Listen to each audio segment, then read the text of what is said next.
আজকে তরকা করেছি একদম চিকেন আর এগ দিয়ে, দারুণ হয়েছে খেতে।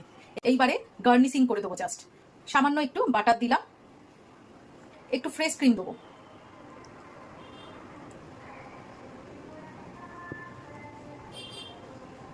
যেহেতু এগ চিকেন তরকা, তার জন্য এই ডিমটাকে সেদ্ধ করে রেখে দিয়েছিলাম কুচি কুচি করে, সেটাকে গার্নিশিং করে দিয়ে দিলাম। আমরা যথারীতি সবসময় দিই ডিম ভাজা করে, আমি একটু ডিম সেদ্ধ করে আজকে দিলাম। যেহেতু চিকেনটা অলরেডি তরকার মধ্যে আছে, তাই জন্য ডিমের কোনো অসুবিধা হবে না। তো চলো কেমন করে করেছি তোমাদের সঙ্গে শেয়ার করি। গতকাল একটা তরকার ডালের প্যাকেট কিনে নিয়ে এসেছিলাম, সারা রাত ভিজিয়ে রেখে দিয়েছিলাম। এইবারে প্রেশার কুকারে 2 থেকে 3টে সিটি দেবো। আজকে কোনো প্লেন তরকা করব না, আজকে একটুখানি ছেলের আবদারে এগ চিকেন তরকা করব। ও এটা খেতে খুব ভালোবাসে। আর সবচেয়ে বড় কথা কি বলতো, এখন আর নিজের ইচ্ছাগুলো সব মিটে গেছে। এখন মনে হয় ছেলে যেটা ভালোবাসে সেটাই করে দিই, ও যেন তৃপ্তি করে খেতে পারে। আর আমরা তো সঙ্গে খাবোই। তো চলো কেমন করে করি তোমাদের সঙ্গে শেয়ার করি। এবার বলি এগ চিকেন তরকা করবার জন্য কি কি ইনগ্রিডিয়েন্টস নিয়েছি। প্রথমেই বলেছিলাম ডালটাকে আমি সেদ্ধ করে নেবো প্রেশার কুকারে 2 থেকে 3টে সিটি দিয়ে, সেটাই সেদ্ধ করে বাটিতে নামিয়ে রেখে দিয়েছি। এইবারে গার্নিশিং এর জন্য জাস্ট আমি একটা ডিম সেদ্ধ করে কুচি করে রেখে দিয়েছি। আচ্ছা, এই পাশে চিকেনের টুকরোগুলোকে আমি জাস্ট দই দিয়ে মাখিয়ে রেখে দিয়েছি, কোনো নুন দিইনি, কোনো রসুন কিচ্ছু দিইনি। এই পাশে কিছু জিনিস কুচিয়ে রেখে দিয়েছি, যেমন একটা বড় সাইজের পেঁয়াজ, কিছু আদা, রসুন, কাঁচা লঙ্কা আর টমেটো, আর কিচ্ছু নয়। সর্ষের তেলে করব, তাই জন্য সর্ষের তেল কড়াইতে গরম করতে দিয়ে দিয়েছি। এইবারে পেঁয়াজটা দিয়ে দেবো।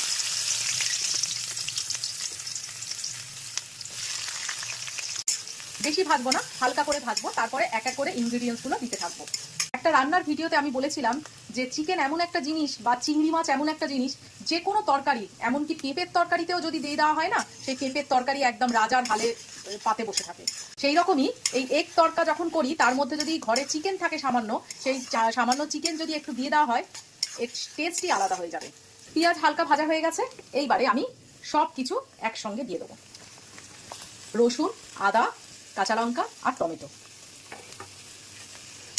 এবার এটাও সুন্দর করে নেড়ে নেবো। সব কিছু যদি কুচিয়ে হাতের সামনে রেখে দেওয়া হয়, তাহলে আমার মনে হয় না যে এই রান্নাটা করতে বেশিক্ষণ সময় লাগবে। খুব চটজলদি রান্না হয়, কিন্তু খেতে দুর্দান্ত হয়। জাস্ট এই রকম ভাবে করবে যেরকম আমি করছি। বেশি ফ্রাই বা কষবো না জিনিসটাকে। এর মধ্যে আমি দিয়ে দেবো ওই দই মাখানো চিকেনটা।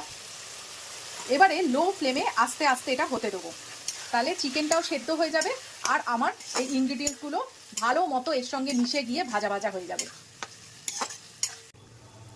এর মধ্যে সামান্য একটু নুন দিয়ে দিলাম, তাহলে চিকেনটা খুব তাড়াতাড়ি সেদ্ধ হয়ে যাবে। সঙ্গে দিয়ে দেবো সামান্য একটু হলুদ, বেশি হলুদ দেবো না।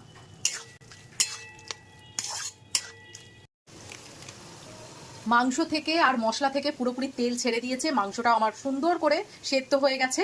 এইবারে আমি একটা জিনিস দেখাই, যেটা হচ্ছে সবাই জানে অবশ্য, এই যে তড়কা মশলা, একটা পাউচ কিনে নিয়ে আসবে তড়কা মশলার।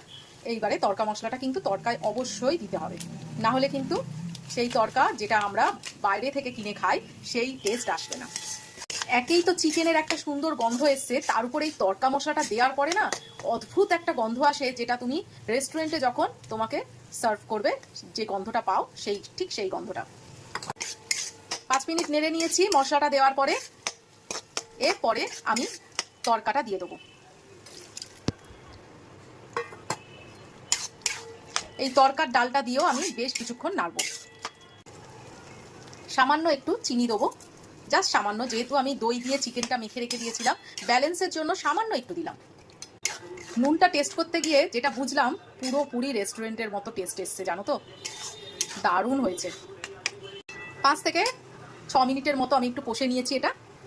এরপরে আমি যে ডালটা সেদ্ধ করেছিলাম, সেই ডালের জলটা, যতটুকু জল বাকি আছে সেইটুকুনি জল দিয়ে দিলাম। সেদ্ধ করার কিছু নেই, কারণ ডালটা আমার ভালো মতোই সেদ্ধ আছে, চিকেনও সেদ্ধ হয়ে গেছে, তাই জন্য ফ্লেমটাকে আমি হাই ফ্লেমেই রেখে দিলাম। জাস্ট জলটা একটু কমে যাবে। এর সঙ্গে হবে রুমালি রুটি, আর সঙ্গে থাকবে জাস্ট একটা করে কাঁচা লঙ্কা আর পেঁয়াজ, আর কিছু দেবো না, শশা ফশা কিচ্ছু দেবো না। তো কেমন লাগলো অবশ্যই বলো। কালকে একটা নতুন রেসিপি নিয়ে আবার তোমাদের সামনে হাজির হব।